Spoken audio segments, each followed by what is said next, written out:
all the impact statements that were submitted earlier and listen carefully to all the input here today. And it is truly appreciated that you took the time to stay with this case and to provide me with input.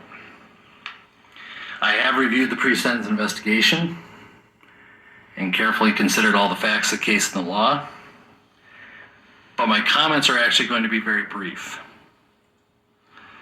because most of it's going to be in writing.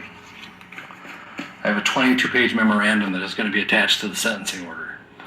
And why am I doing it in writing?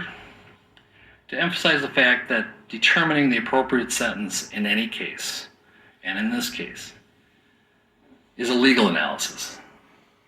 It's applying the rule of law to the facts of an individual and specific case.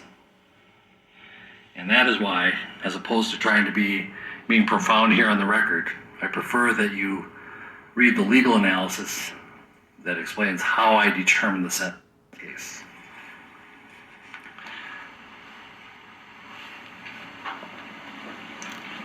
What the case is, or what the sentence is not based on, is emotion or sympathy.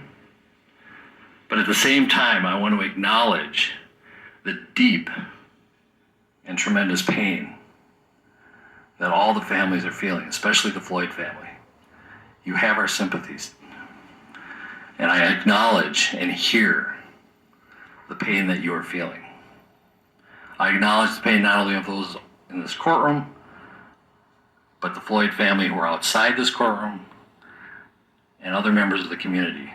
It has been painful throughout Hennepin County, throughout the state of Minnesota, and even the country. But most importantly, we need to recognize the pain of the Floyd family. I'm not going to attempt to be profound or clever, because it's not the appropriate time. I'm not basing my sentence also on public opinion. I'm not basing it on any attempt to send any messages. A trial court judge, the job of a trial court judge is to apply the law to specific facts and to deal with individual cases. And so,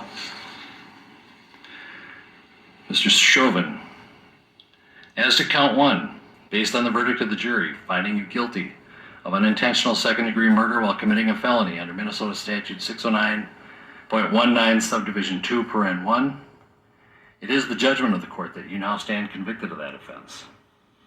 Pursuant to Minnesota Statute section 609.04, counts 2 and 3 will remain unadjudicated as they are lesser offenses of count 1. As sentenced for count 1, the court commits you to the custody of the Commissioner of Corrections for a period of 270 months. That's 270.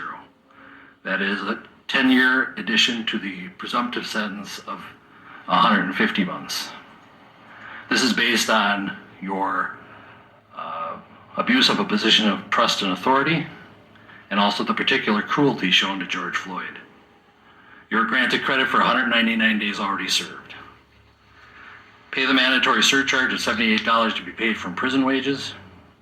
You're prohibited from possessing firearms, ammunition, or explosives for the remainder of your life.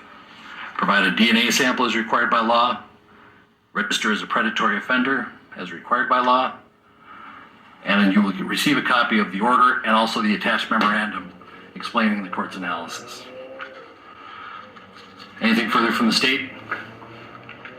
If this needs to be said, we just ask that it be executed forthwith. Defendant is remanded to the custody of the sheriff to be transported back to the DOC or whichever custody he is currently holding. Anything for the defense? All right, thank you. We are adjourned.